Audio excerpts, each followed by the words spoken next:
business plan or invest in companies that don't like borrowing from banks. Sometimes you have to do it. A good banking system is the basis for a good economy. Banks are necessary. It's like financial guys to business builders. You have to talk to them. You don't like them. Okay? You just do it because you know you need it, because you want to get to some good answers. So banks are second. Where's the third place? And this is where the capital markets start to give you bonds. The next place you tend to go is bonds. They're cheaper, generally, than going to banks. The bond market is a totally different animal. I'm not going to get into describing it. Suffice to say that if you're borrowing here at 20%, once the capital markets are open, there'll be a lot of enterprises in Rwanda. Yeah, 9.5. So there'll be, the utilities, coffee exporters, people that have globally traded commodities will probably be able to issue bonds at, 13-ish%. These are just numbers and the type of wealth that business can create and how fast it can grow. 7% difference is just a massive difference. You can go back and calculate the difference in compounding between those two numbers. But bonds tends to be the third. The fourth is public equity.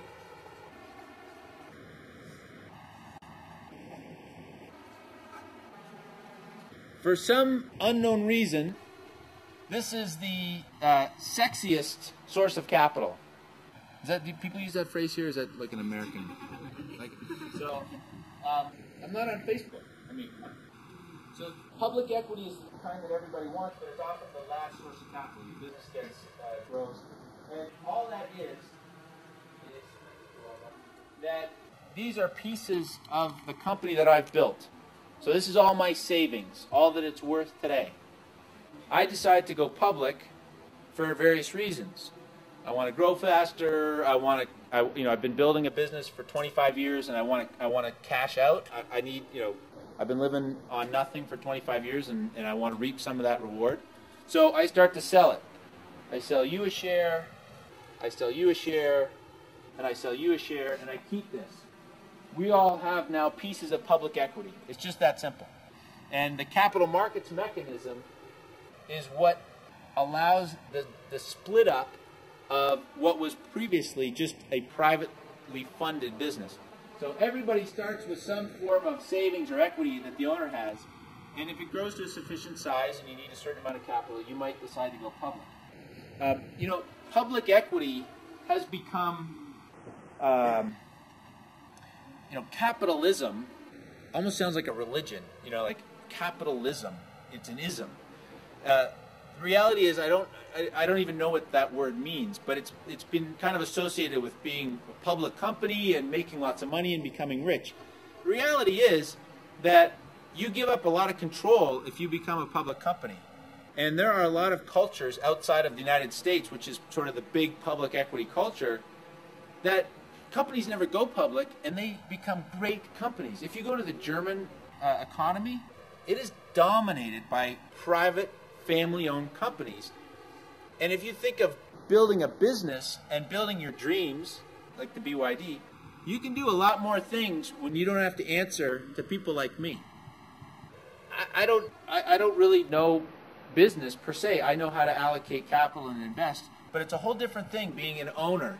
So even though it's exciting necessarily to be a public company, be careful if that's an aspiration. You really want to always focus on building the business you want to have, and then figure out how to fund that business in the best way possible within the constraints of what you want to do. So those are cash earnings is an accounting concept. Are there any accountants here? So if I say earnings or profits, what does that mean?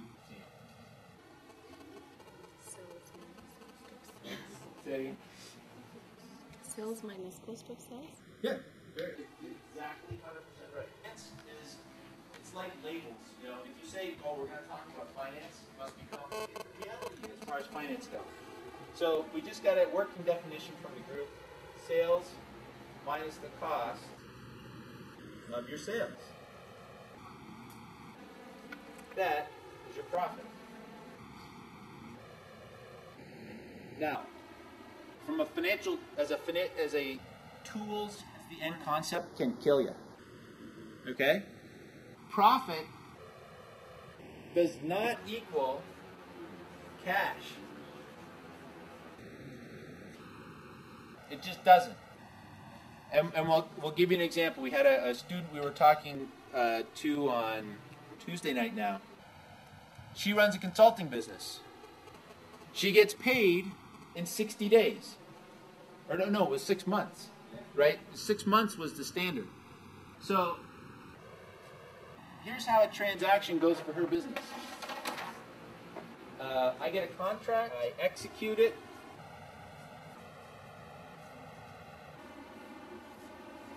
And in 6 months, M-O-N-T, yes, I get paid. What's the symbol for 1 in francs, by the way? RWF. RW. So I'll start to use that like that. Like that? Okay. So forget the dollars. You'd rather have gold anyway than dollars right now. Rwandan francs, I get in 6 months. That's a long time to run the business.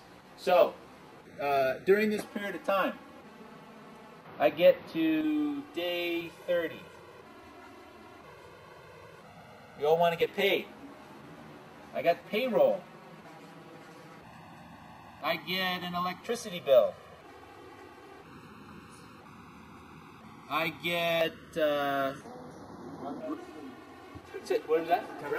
Taxes. Taxes. There's something else over here. Rent. What else do I get? You guys are doing very well. I didn't even think about these. What's that? Transport, yeah. Transport. I got to get to and from the job site. So then I need fuel. Communications. I got to pay for the cell phones and the megabits. Huh? What? Leisure? Yeah, leisure. Leisure. Oh, yeah, sorry. Leisure. Entertainment. Yep. All your consulting clients want to be taken out for lunch on a regular basis to nice places. I don't know if, I mean, that's the way it is in the U.S. I don't know if it's the same here. So, like, that's not a fair fight, right? So, how do you solve this problem? You solve it actually right here. And you could put anything you want in there. I could be selling chickens, I could be selling coffee, I could be selling tea, I could be a professional fisherman, whatever it is. You got to solve your business model problem and the fact that profit isn't cash right up front.